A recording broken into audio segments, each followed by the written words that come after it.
Welcome to part 1. In this section of training, we will be presenting the orientation and basic foundation of operating the Karambit. The Karambit can be traced from Sumatra to Malaysia and Java. The Karambit of Lombok, the island found between Bali and East Java, specifically the island of Sumbawa, is traditionally a larger or battlefield-sized Karambit and is much larger than its more personal-sized Javanese cousin. There's also another variation of the Karambit which comes from Madura Island, located northeast of Java, which is more curved and known as the Clarit. There are also many different shapes and designs of the Karambit, such as the Rajawali, or the bird head shape, and others which include protruding spurs used for tearing flesh in the heat of battle. The Karambit is also referred to as the Kuku Bima, literally translated to as the claw of Bima. Pre-12th century influence as a result of Hindus settling in Indonesian archipelago brought the Mahabharata, which was the great epic of the Brata dynasty, and the Ramayana, two major epics of India, to Java. Contained within the Mahabharata is the Bhagavad Gita, which is the single most important religious text of Hinduism. Bhima is a character from the Mahabharata. Also known as Kuku Hanuman, literally the claw of Hanuman, a character from the Ramayana. The Karambit, magical claw which protrudes from between the center of the hands of Bhima and Hanuman, has become the weapon of the traditional arts of the Indonesian archipelago, namely Pencak Silat. The combination of the original design of the tiger's claw, combined with the hand weapons of the ancient characters of the Mahabharata and the Ramayana, the Kuku Macan, Kuku Bhima, or Kuku Hanuman, has evolved into what is known in modern times as the Karambit. It is now recognized internationally as a traditional weapon of Indonesian Pencak Silat. So what exactly is a Karambit? As we mentioned earlier in the history part, in ancient times there was a character in an old story that was passed down through centuries of a monkey who had a little extra claw sticking out between his two fingers. In combination with that old story, plus the shape of the tiger claw itself, a Karambit was created to emulate the fierce power and strength and cutting ability of the claw of the tiger, as well as have this historical and religious element based on the story of Hanuman. What I've got in my hand here is a training Karambit. It's dull on both sides, and the tip has been dulled. It's made out of aluminum. It's lightweight. The finger is inserted in the front portion here, and it's basically held in such a way as to keep the edge and the tip forward. We'll get into a little bit later on that part. There are basically a couple of differences between the Karambit and Western or straight fixed blades or folding blades. For example, a fixed blade or folding blade, what we would call a straight edge, is operated in such a way that for every one arm movement, there's one cut. So whether you're going forehand or backhand, palm up or palm down, your movement, every time you move the arm in one direction, you get one cut. A little bit different with the Karambit. When you move the arm in one direction, you can get two cuts for one movement. I'll go a little slower.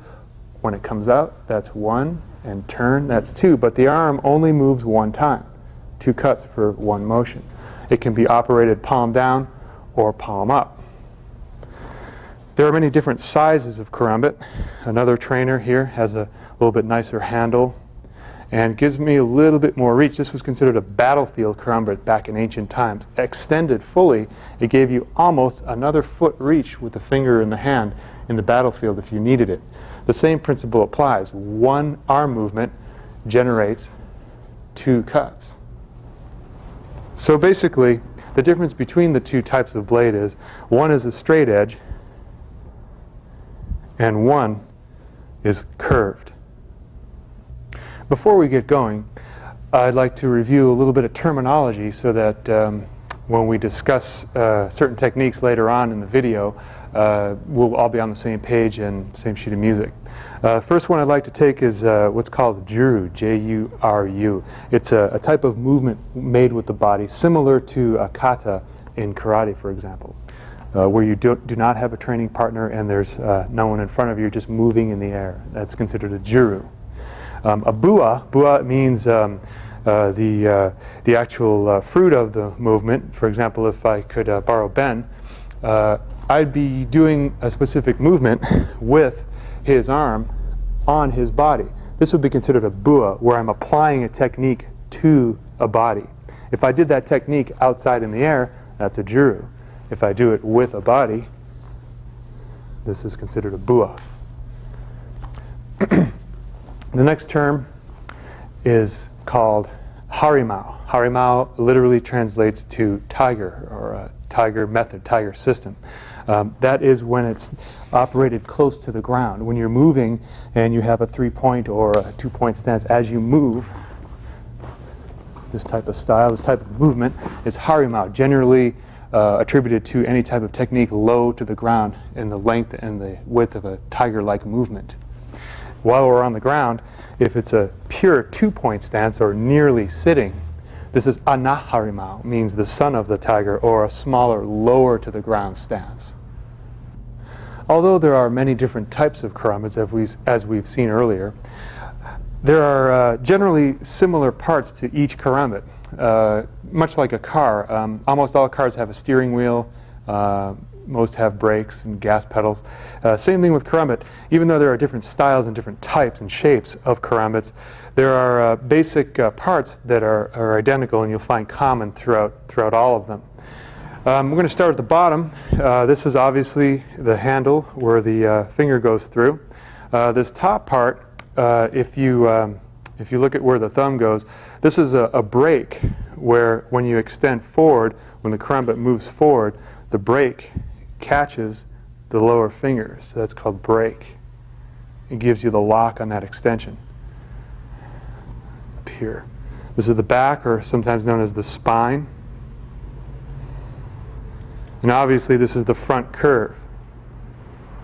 Generally held low in front of the body with the tip and edge forward, you'll always have the curve facing up. So there's the front curve. This part is the front curve. And this part is the back curve. Obviously this is the tip. Okay, the handle has 2 parts. The base of the handle and the length of the handle. So when you grip it, your optimum position is to cover the entire length of the handle. But most of your operation is going to occur here at the base. Okay?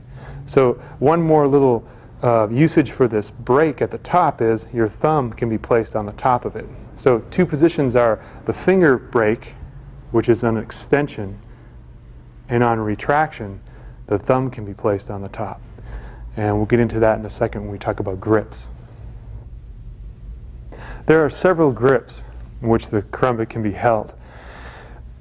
One of the oldest ways, the ancient method, is the baby finger goes down and you grab the full length of the grip and you're fighting with the top edge and the tip forward. This was more like the claret, or the older battlefield style. Thumb could be to the side or thumb could be to the top. The modern method was later developed where the finger goes into the top and full grip around the length of the handle. The 2 positions with the blade low, or they call retracted, is the thumb can be on top, securing, using the brake to secure it to the hand. This is a very solid and a lot of friction in this type of grip, so it stays in your hand well, even if you're sweating. The other thumb position in this grip is thumb can be on the fingers as opposed to the top. So these 2 positions again are, the first one is on the brake, and the second one is thumb on the fingers. If you're extended, there are also 2 positions. One is the thumb ends up on the cam, or the turning part, or the thumb can end up on the fingers. I'm going to move it to the side here so you can see. The thumb can be on the ring, or the thumb can be on the fingers. There are advantages and disadvantages to each. However, we're going to be working predominantly with the thumb on the ring. Okay, so there are 2 basic positions. The first one is retracted, whether the thumb is on top or the thumb is on the side. And the second one is extended, whether the thumb is on the top or the thumb is on the side. There are also hand positions that play a very important role in how the Karambit is operated. These hand positions are as follows. The first one is palm down. Any strike or cut or thrust can be handled from the palm down position. The second of these is the palm up position. Same thing, slash or thrust can be executed from the palm up position. And usually from a ready position, it is in a vertical. So again, you have palm down, palm up, or in the vertical position. Just as a reminder, all these techniques we're going to get into and the handling and the operation of the Karambit, you always want to work with a trainer. It's always the case where whenever you're working with your training partner or you're training by yourself, to never use a real live cutting edge. Always use a trainer during the time when you're operating. And another point before we get into this is that the Karambit is very often referred to as the backup weapon. It's the last line of defense. In other words, you're on the battlefield, your sword gives out, your spear's gone, and you're engaged in this combative element, and you have nothing left. This is your backup tool. This is what's your last defense, last line of defense. It's carried as a companion, much like the wakizashi with the katana, or the dirk or dagger with the basket hilt, say, for example, in ancient Europe. So the Karambit, a personal defense tool, a backup tool, and again, only used for self-defense. There are different postures of the body that are used in conjunction with the grips and the hand positions. The first one is standing on a strong stance, what is called kuda kuda. Kuda kuda means a horse or a strong stance. So normally when we walk as humans, we step forward, opposite hand, opposite foot. You hardly ever see anybody walk down the street foot and hand together like this. Right, so when we walk, it's opposite foot, opposite hand. So the same thing applies in a natural position as you're walking. From where you start, raise, lower your body a little bit, and raise both hands. And that is your starting position, or what they call kuda kuda, the horse or strong stance. Notice that it's just as easy as walking and dropping your weight, going into a combative posture. The blade ends up being in your center line, the tip forward, and the edge down and away from your body. Both hands are up into your center. It's known as kuda kuda. Another basic position is if you end up dropping to the ground and you assume the harimau position, which is a three-point stance. You have the knee, you have the rear foot, and you have the front foot. In this three-point stance, known as the harimau, it's the same position as you were walking, except that you've lowered now even further, lower than the kuda kuda, to the harimau, where you keep the blade, same exact position in the center, edge forward, tip up in the middle. There is also another one, if you go a little bit further, called duduk. Duduk is to sit in a sitting posture. It's the same exact position. The blade is forward, the edge is down and away, and the tip is facing your center line. You always want to keep in mind to keep the edge and tip as far out from your body. You don't want to come in and cover your own hand. You want to keep it away from your body. So those positions again are from natural walking position, as you're walking forward, lower your weight into kuda kuda. One more elevation change down, you're in harimau, strong three-point kneeling stance. One more elevation change, you're down in duduk, or sitting posture, with the edge down and forward and away from your body. One of the most important elements to stances is that they are not static, they are not stationary. When you're in movement, again, as we walk naturally, nonchalantly, we find a position where we need to go into a combative posture. We lower the body weight so it's evenly distributed over, slightly forward, and we keep the edge and tip down and forward in front of our bodies. If we need to ambulate, if there's a forward motion, you can easily step into that position from where you were. Same thing if you need to go backwards. This is moving with the footwork from kuda kuda. If we go back to the kneeling, there are two different types of kneeling. Remember, we talked about the first one, which was the harimau, and the second one, which was anaharimau, or the lower form of kneeling. Very similar to the Japanese seiza method, and I'll demonstrate that. Seiza kneeling, or in the Japanese tradition, is forward motion with the hips low to the ground. A little bit different in the Indonesian version.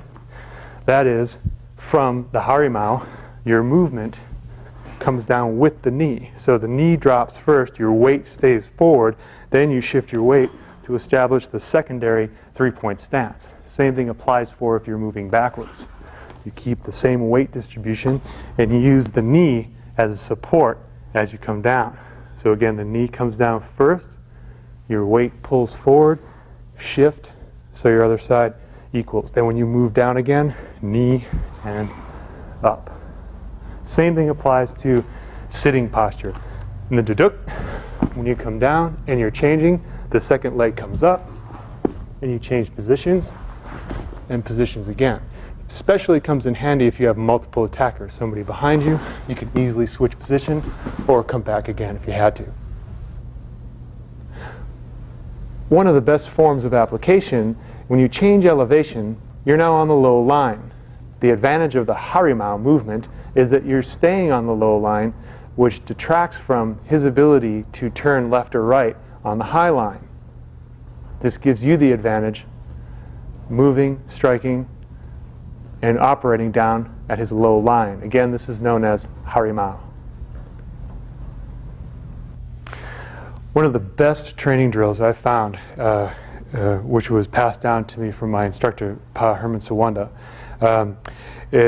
was when we were in Indonesia and he was explaining to build the strong tires. What he meant by that is a car can't go anywhere without tires.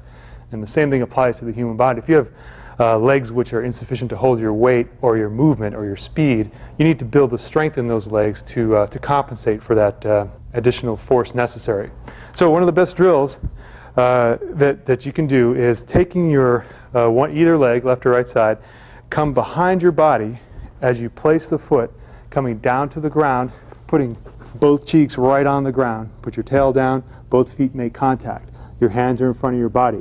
As you shift your weight up, lightly touch down on the ground with both feet. Same thing applies to the opposite side. Take your foot, come across, sit all the way down on the ground, shift your weight forward, come up lightly off the ground, and put your hands back in front.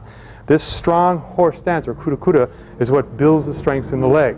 So again, when you do the movement, take the leg, turn behind, come down to the ground. When you come up, push forward, and then lightly turn and come down. Executed with the karambit, this is kept in the center of the body. So when the legs move, the blade comes out forward. So again, the legs move, the blade comes out forward. All together, as you come under, down and up, come down and up, keeping the blade and legs strong. There are three basic positions, postures of the karambit in the hand. One of them is retracted, where it's held in close to the body or close into the hand. Again, the finger position can be on the fingers or on the handle. The second one of these positions is extended, in which, again, the thumb can be on the handle or on the finger. The third one is in transition. Sometimes you're moving, and while it's moving, that's another position, in motion. Whether it be vertical or horizontal, it's in motion. Okay, so, but basically the three changes are in position are close, retracted, extended, or in motion. Okay, I'm going to ask Ben to come out on the floor. What he's strapped up with here is Lameco training gear. I'm a strong supporter of this as excellent training equipment for usage of both edge weapons training and karambit. These are available through Penunguru Edgar Solite's family, and it's Lameco training gear. Hand protection and forearm protection. When you train with these types of tools, training tools, you should keep in mind that the body, you like your partner, he's your friend, you want to keep the body protected. So I suggest using some type of elbow pad in conjunction with the Lameko training gear, which is a wrist guard and a hand guard. And what we use this for is to practice the basic operation of the karambit. From this position, from the retracted position that we talked about, regardless of whether your thumb's on your finger or the thumb is on your handle, it doesn't matter, that's a type of grip, the retraction is the main point. This very first movement we call hacking, where we use the bottom or the edge of the blade. I'm going to change here from battlefield karambit to a smaller version just to give you an idea of how this works. Okay, so this blade, when it makes contact, it's just like you're chopping carrots on a board. You just come down and lightly touch the hand. So this is a hacking motion. So from your position up high, he's going to maintain a stationary posture. You're just going to come straight down onto the hand. So this gives you a reference field range so that you can work with the operation in a very simple movement to get familiar with contact. Okay? If he moves his arm a little bit more this way, he's exposing the forearm. The same thing applies. Even though it's a little closer to his body, you're still going down in a downward motion. The same thing if you end up on the elbow. Okay, make sure you're hitting on the pad. So these three strike points on the hand, on the forearm, or on the elbow, the movement is the same. You're just coming down, bouncing off. Imagine it as a little trampoline. You hit the trampoline and it bounces back. Strike and return, strike and return, strike and return. Another type of operation is known as slashing, in which case you have the edge of the karambit and you're slashing across. Remember the three hand postures we talked about, either palm up or palm down or vertical. Okay, those three positions can be operated with the slash. Palm up, palm down, vertical. If he changes position to the forearm, the same thing. Palm down, palm up, or vertical slash. And the same thing applies for the elbow. Palm up, palm down, or vertical slash. The third and final method of operation is using the tip, or for thrusting. So it's just like you're punching a bag or hitting a pad of some kind. You just push your fist forward and press the tip into the training equipment. Retract. You can either go vertically or palm down or palm up. If he changes positions, the same exact thing applies. Vertical, palm up, or palm down. The same thing on the elbow. Vertical, palm up, or palm down. The other position was, remember we talked about the extension. The same thing applies. If you are slashing with an extension, palm up, palm down, or vertical. The same thing applies to the hook. You can come in up, you can come in across, or you can come in across with the extended posture. So we've looked at both types of positions, where you're extended, where you're retracted. And there are, remember, three different types. They are hacking, slashing, or thrusting. Starting and ending operational postures. There are 7 starting and ending operational postures with the karambit. The first one is high. The second one, low. The third one, ready. All three of those positions, the blade, the edge, and the tip, are forward away from the body. Notice the position of his second hand behind the blade, and the posture of his foot, opposite to the extension of the blade in natural walking position. The remaining 4 postures are on the high open side. Next is the low open side. Next, high closed side. And finally, the low closed side. Understanding the ranges of the karambit. There are basically only 2 ranges when you're engaging operation with a karambit. These are known as long and close. A little bit different from the standard straight edge weapons training, which involves long range, medium range, and close range. The karambit training is only divided into 2 sections, long and close. And here are the reasons why. If Brian extends the blade, I'm going to use his forearm as a reference.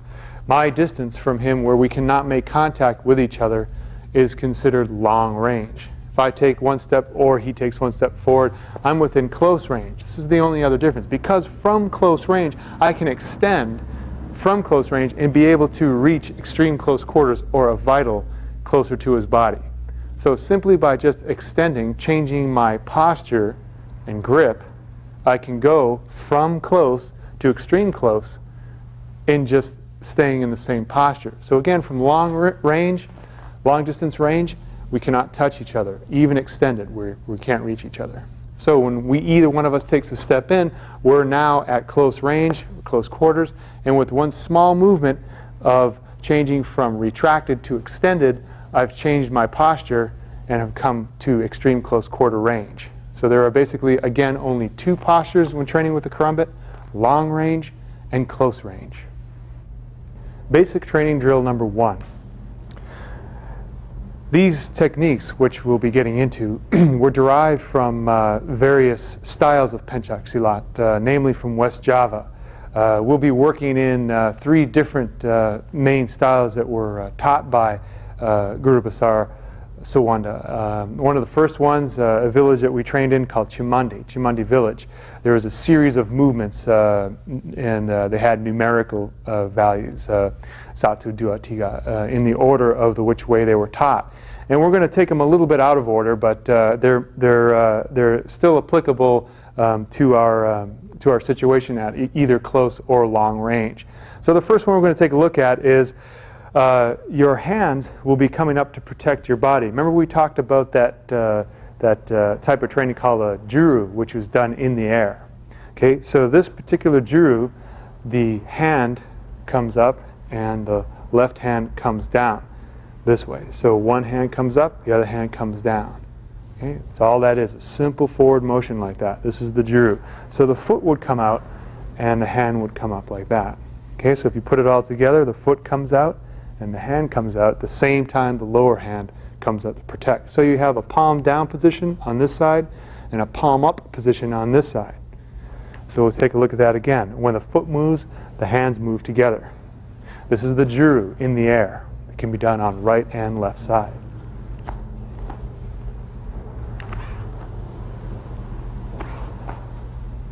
Okay, when you do it with a partner, then it changes names. Now it's called a bua because we're working with our partner. Okay, so what he's going to do is he's going to move his hands towards the high line on a backhand movement. And all you're going to do is apply that same training drill movement by keeping the top hand palm down and the bottom hand palm up just at the elbow. Okay, back again. Same position, step forward.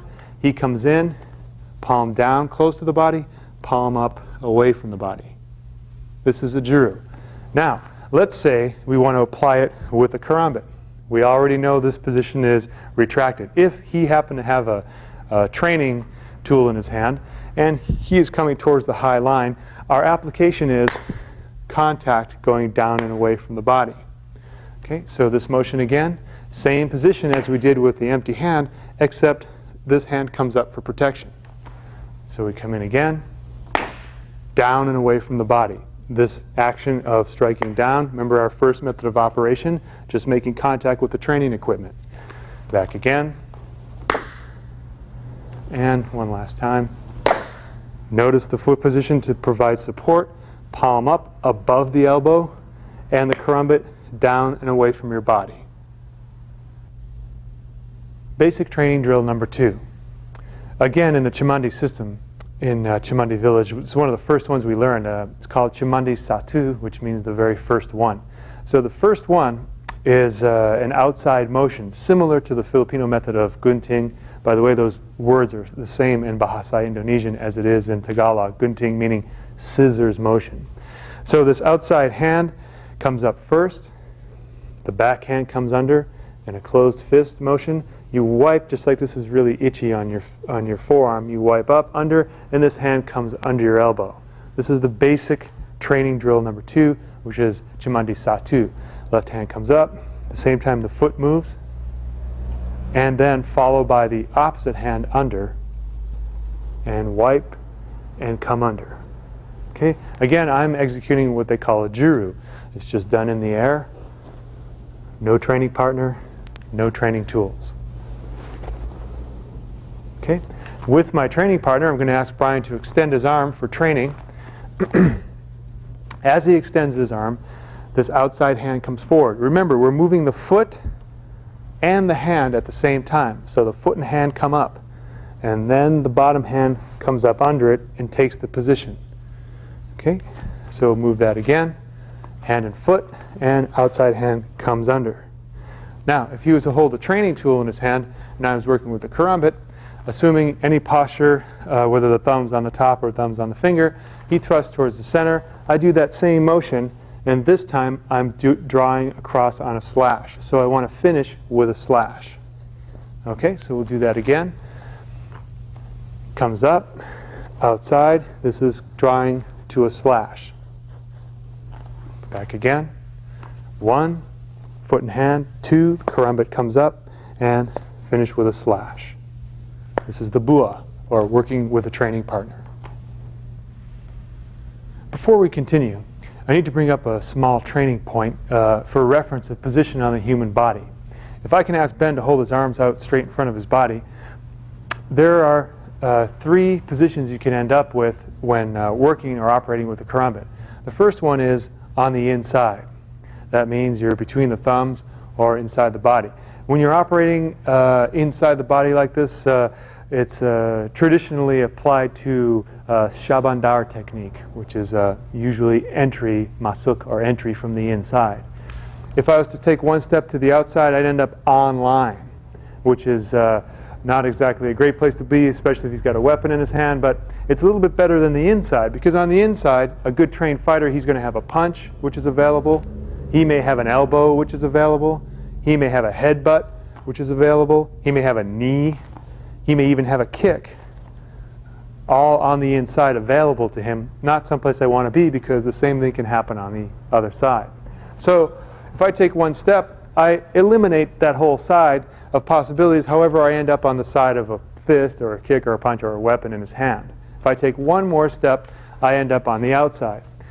Optimally, you want to be on the outside, because what happens here is you've negated that whole other side. You've negated what may be in his hand in front, and you get to control the body from the elbow all the way around the back to the shoulders to the opposite elbow into the hand. Quite a bit of area on the outside. When you're working on the outside, this is generally attributed to a style called chikalong, which is types of entries and techniques which are executed on the outside of the body. So again, looking from above, you can see that from fingertip all the way around the body to the other fingertip is quite a bit of space. It's a large area outside the body. However, all the action usually happens on the inside. So the trick is to get from inside safely to the outside. And we're going to look at that closely here in just a minute. Basic training drill number 3. In the first 2 drills, we took a look at a thrust to your center line and then a backslash to the high line. This third part will be a front hand slash to the high line.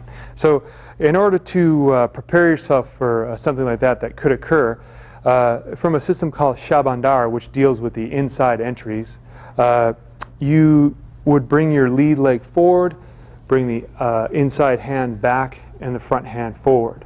So again, as a juru, moving forward, shifting your weight forward, most of the weight's in your hands. Similar to as if you were pushing a car up a hill, it is the same motion you will enter on the inside. Very forceful, very powerful strike on the inside.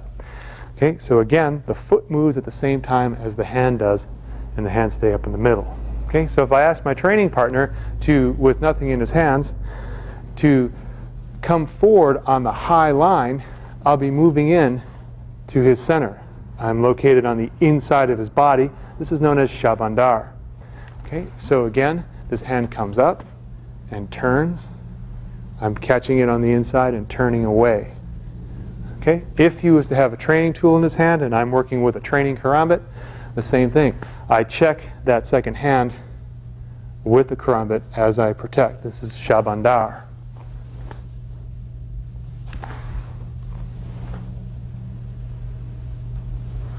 Basic training drill 4A.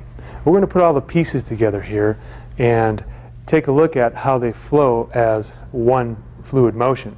Again, looking at the juru of this, the first strike came in the high line as a backhander.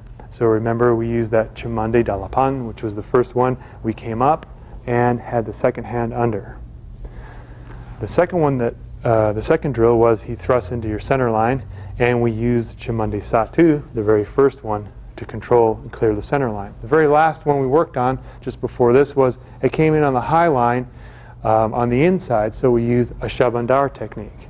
Okay, so if we put all three together, the first one was outside, the second one was inside, the third one was inside. Okay, so we'll do that again.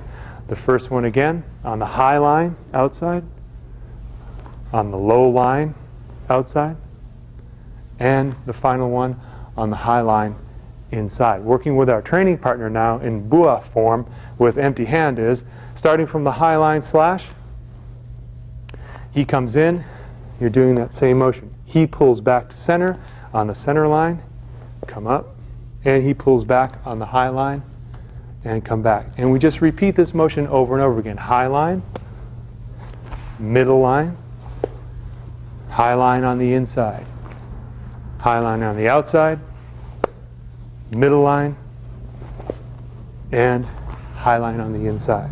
Now, if he's working with a training tool, and I'm working with the karambit, the same thing. I'm paying close attention to that training pad. Okay, so as he comes in, 1, 2, 3. Back again. 1,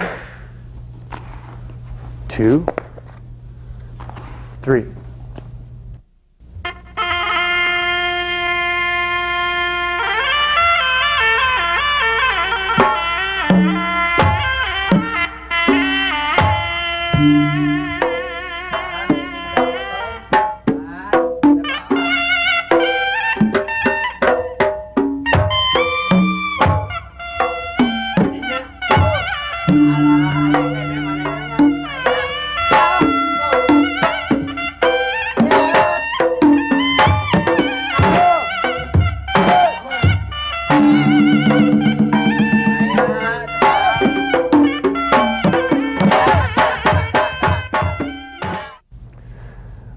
One small piece I'd like to add to the previous drill, we'll call this basic training drill 4B, is that if you're working with your training partner and he's moving towards you on the high line, your hand comes up, work now towards bringing the hand down.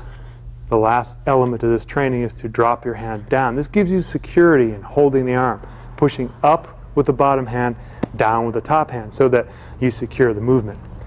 If it's coming in the center line using chimande satu, ends up in the same exact position. Palm up, palm down, pushing down. If we select our shabandar entry, the same thing. One hand comes down as the other hand comes up, securing it so it can't move forward. Okay? Once again, from the bua on the high line, you come in, turn the palm down for security as you secure the elbow and the wrist.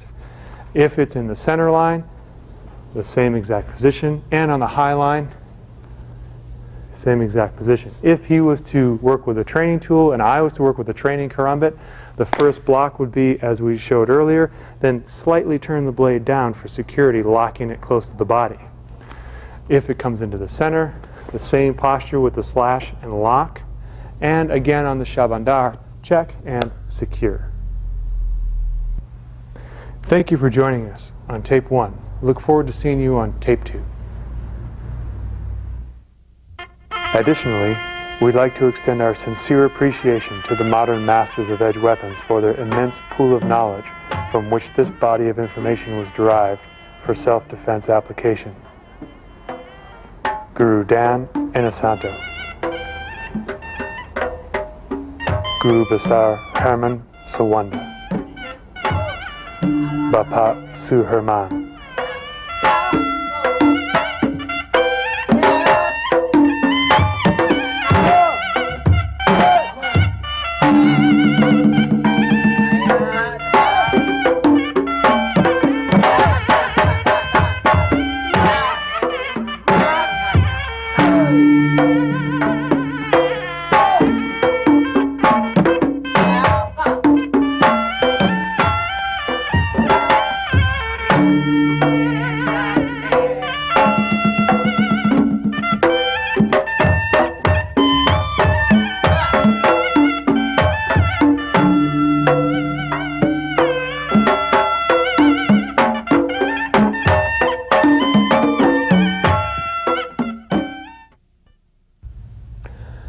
Welcome to part 2. In this volume in the series, we will be addressing the intermediate operational and functionality of the Karambit. We mentioned this briefly in our earlier training. We're going to look at a little bit of the detail that goes into changing range and operating with the Karambit. One of these main important elements is changing elevation, going from a high position to a low position. And we talked about these 3 different postures. It was going from standing to going to kneeling, to going to low kneeling, to going to sitting. One point in tactical operation with the Karambit, very similar to a firearm. This is known as a red gun. It's an inert piece of molded plastic which is incapable of firing for demonstration purposes. Again, similar to operation of a firearm, in which case you may have the situation where you need to execute a tactical or a speed reload. The operation occurs up at about eye level. The same thing applies for the Karambit. When you're moving forward or backward or changing elevation, you want to keep the blade and hand up around face or eye level so you can see from your line of vision not only what's going around you, but also the blade in front of you. Very similar to operation of a firearm. One of the best ways to develop your mobility is to train with your partner in simultaneous movement forward and backward. We're going to combine some of the earlier training drills that we did prior and put them together using mobility. So this is our first mobility training drill. Now that we have a strong understanding of mobility, direction, and operational functionality of the Karambit, we're going to take all that and apply it to an element of training that we call takedowns, which we normally would do and can do with empty hand. It's also done with the Karambit. Disarming with the Karambit. There are some basic elements which we need to present here to clarify an understanding of disarming with the Karambit. When disarming, the thumb, which controls the connection of the handle of a potential weapon to the fingers, is in control, then you have control of it. If you don't have that control, then it's in control of you. It's kind of one of those old sayings. You control it or it controls you. So our primary objective is to control that dangerous part, which is the thumb. Without the thumb control, there's little or nothing the remainder of the fingers can do. They need the opposing digit for support.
Since 1984, I&I Sports has featured the largest selection of paintball equipment, martial arts supplies, boxing gear, and custom knives.